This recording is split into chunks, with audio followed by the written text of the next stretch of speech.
Hi, welcome to the 2014 MEMS Executive Congress. We're in beautiful Scottsdale, Arizona, and I'm Angie Kellen.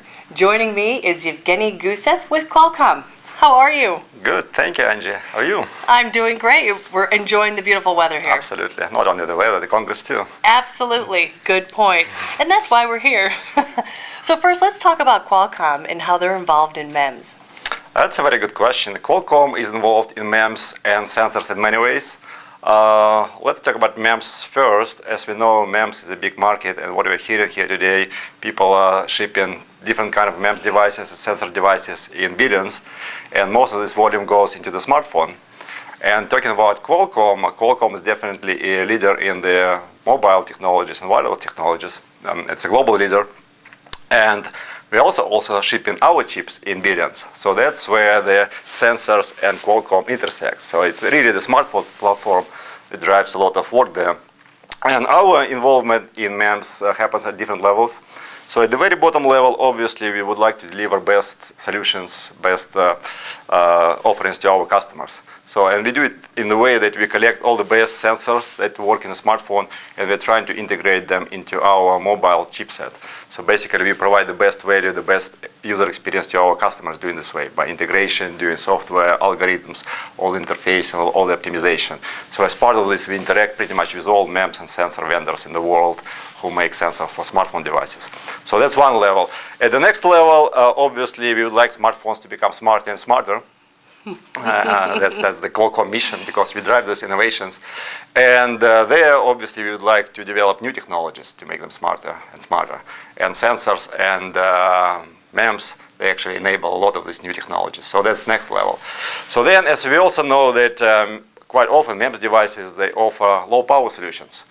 And a good example of this is display in smartphones, because display smartphones consumes quite a bit of power. Actually, the majority of the power goes to the display.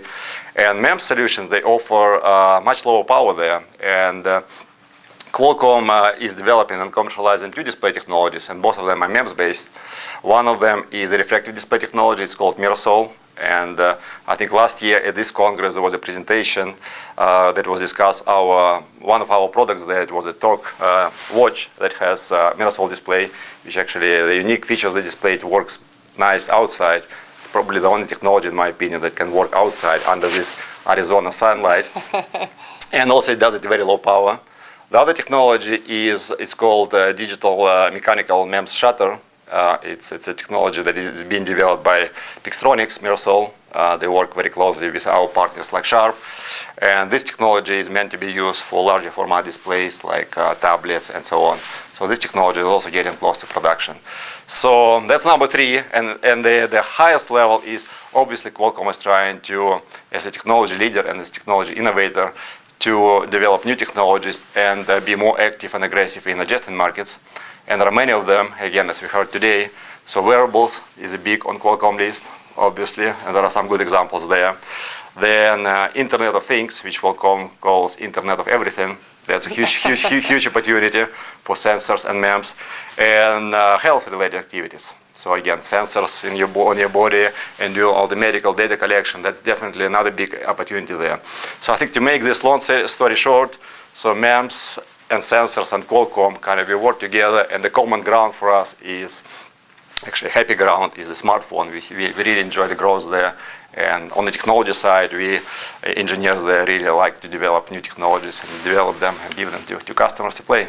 Well, very good. My goodness. And very deeply involved in MEMS, I could say. Yeah, well, actually, these days it's hard not to be involved in MEMS. If you want to, it's just impossible if you're in the smartphone business.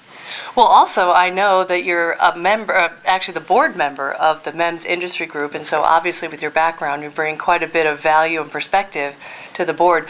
What other things does the MEMS industry group provide, like the industry? How are they affecting the industry? I think that's a very good question, and I see there are kind of three aspects of this. One is MEMS as an industry. Second is the change in the industry, because it's a very dynamic industry. And the third is how MEMS industry group and the board in particular reflects on these changes and helps, again, to drive this community in the good direction, in the growth direction. So if you talk about MEMS in general, MEMS is everywhere these days. It's not like an exotic thing anymore. So 10, 15 years ago, MEMS as a technology was there, but people didn't really see it much. Maybe some rare applications, for example, and then automotive technologies, they started to bring MEMS like sensors, tire pressure control sensors, and so on. So that was the first kind of wave. And then really what changed the game there was the smartphone again, because smartphone is smart because it has sensors. Well, it has also the computing and the connectivity, all the things, but sensors is an important part of this. And definitely that drove a lot of innovations and value throughout the whole ecosystem. Because in the old days, MEMS was mostly focused on the device part of the ecosystem.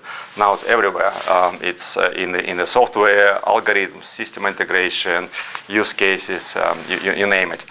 And the whole ecosystem really enjoys this growth. So it's really a good time to be in MEMS and sensors. It cannot be better than this. So, and because this field is very fast growing, it is very dynamic. So there are a lot of changes, but those changes also sometimes bring some challenges, and those challenges are growth type of challenges, which are good challenges to solve. And that's sort of like our job of the board, MEMS Industry Group board, is to make sure we notice these changes and we help our community to address those changes.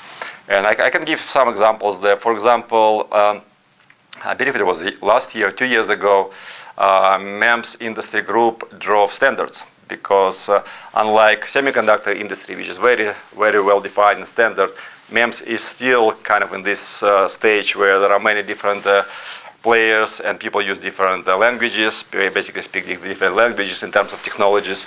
And standards is actually one of the bottlenecks, how to scale it up.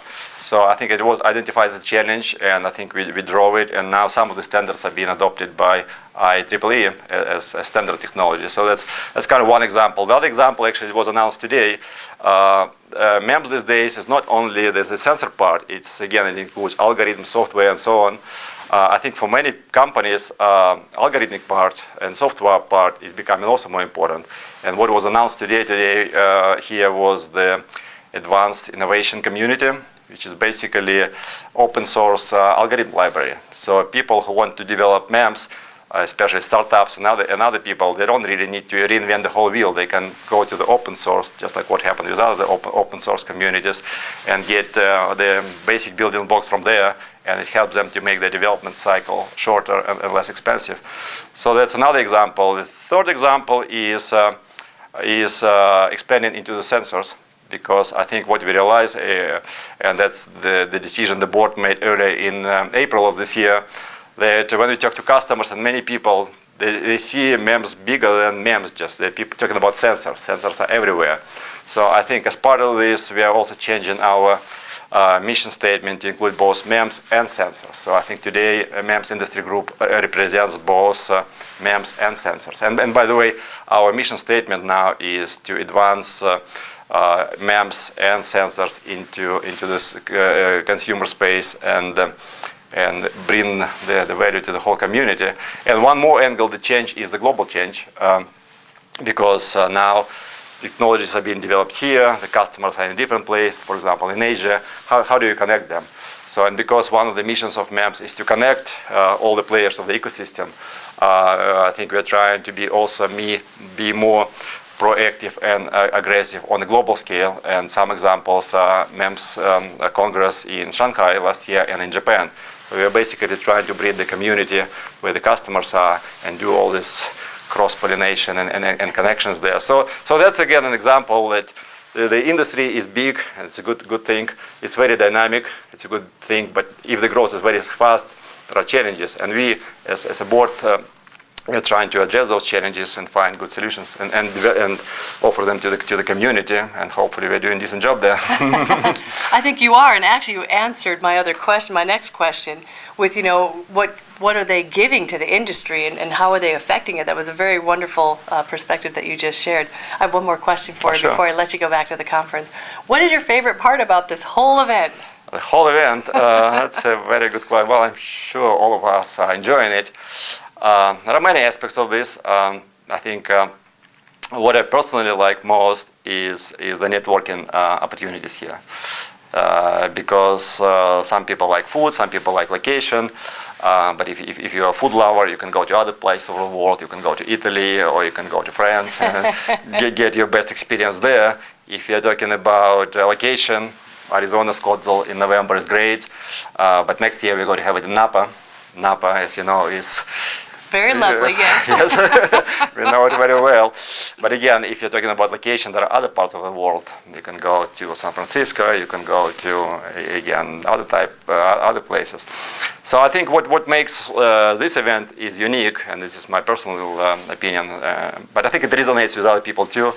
That here, the selection of people, the selection of topics, the content is very, very high level. It's really, if you want to learn about the latest and greatest in MEMS, this is the place to be. But not only to learn about these things, but here you have all the decision makers here. So the people who move and shake the industry. So I can see a lot of events happening here at the informal level, and hopefully again it helps to drive the whole ecosystem forward at the pace we've been doing in the past many years.